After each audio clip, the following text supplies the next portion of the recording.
Muitos millennials, os jovens americanos, estão fascinados com o socialismo. Eles apoiaram massivamente Bernie Sanders nas primárias presidenciais de 2016. Eles vociferam contra o capitalismo em seus campi universitários. Eles usam camisetas do Che Guevara para sinalizar sua virtude socialista. Eu sei muito sobre o socialismo. Eu moro no Rio de Janeiro e eu trabalho em todo o Brasil como jornalista para uma revista popular. No começo dos anos 2000, o Brasil estava crescendo rapidamente. O governo havia realizado reformas econômicas e monetárias, concessões de serviços públicos e privatizações de algumas empresas estatais, dando ao setor privado mais espaço para respirar. A inflação, um problema crônico no Brasil, foi drasticamente reduzida. Investidores estrangeiros entraram no país, ansiosos para pegar uma parte da nossa economia em expansão. O futuro econômico parecia promissor. Mas hoje nossa economia está em ruínas, o desemprego e a dívida são enormes e políticos poderosos estão sendo investigados e presos por envolvimento nos maiores escândalos de fraude e corrupção da história do país. O que aconteceu? Em 2002, um político socialista chamado Lula da Silva concorreu à presidência. Ele era um socialista, mas posou como um tipo moderno e legal de socialista. Ele seria o político que acabaria com as divisões nacionais e uniria a todos. Ele até tinha um apelido, Lulinha, Paz e Amor.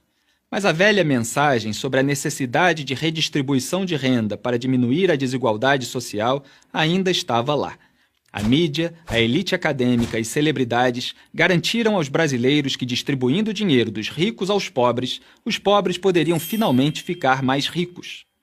Mas os únicos que realmente ficaram ricos foram Lula e seus amigos empresários e políticos. Isto só piorou com a sua sucessora Dilma Rousseff. Os socialistas aumentaram os gastos do governo, o déficit e a dívida. Eles chamaram isso de estímulo. Eles aumentaram o salário mínimo e os benefícios de programas sociais. Eles chamaram isso de justiça social. Eles aumentaram os salários e os benefícios de aposentadoria do funcionalismo público. Eles chamaram isso de investir no futuro. Eles criaram e distribuíram milhares de cargos no governo e nas estatais como favores a seus aliados políticos. E eles chamaram isso de governabilidade. Isto funcionou por algum tempo. O socialismo sempre funciona no começo. Mas os gastos do governo continuaram aumentando e o paraíso socialista desmoronou, levando junto a economia. Resultado, de 2008 a 2015, os gastos do governo cresceram quase 4 vezes mais que a receita fiscal. A economia encolheu 3,8% em 2015, o pior resultado em 25 anos. Em 2015, uma pesquisa do Banco Mundial classificou a economia do Brasil entre as piores do mundo. Entre 189 países, ficamos na posição 174 em termos de facilidade para abrir um negócio, 130 em registrar uma propriedade com o governo e 178 na simplicidade de pagar impostos. Econômica e moralmente, os quase 15 anos de políticas socialistas fizeram muito mal ao Brasil. Nós também continuamos entre os líderes mundiais em homicídio e roubo e estamos nos últimos lugares entre as nações industrializadas em termos de educação e serviços de saúde. Americanos tomam como certo que eles podem nascer na classe mais baixa e chegar à classe média ou mesmo alta.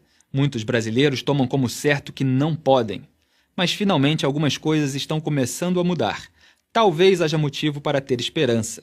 Hoje, mais e mais brasileiros veem que o capitalismo e o governo limitado são o único caminho a seguir. Felizmente para o Brasil, tribunais federais tornaram Lula réu em vários processos por corrupção, participação em organização criminosa, tráfico de influência, lavagem de dinheiro e obstrução da justiça. Os procuradores disseram que Lula montou e comandou uma propinocracia. Dilma, que herdou esta propinocracia, sofreu impeachment anos depois por falsificar as contas do governo e usar ilegalmente dinheiro de bancos estatais para financiá-lo. Esta crise levou o novo governo a congelar os gastos federais, reduzir o papel do governo em empresas estatais e incentivar parte do enorme quadro de funcionários delas a pedir demissão. Ninguém sabe se essas medidas básicas serão suficientes para resgatar o Brasil economicamente. Honestamente, os danos foram tão grandes que talvez levem décadas para o país se recuperar. Mas se conseguirmos, não será o socialismo que irá nos salvar. Millennials americanos, tomem nota. Eu sou Felipe Moura Brasil para Prager University.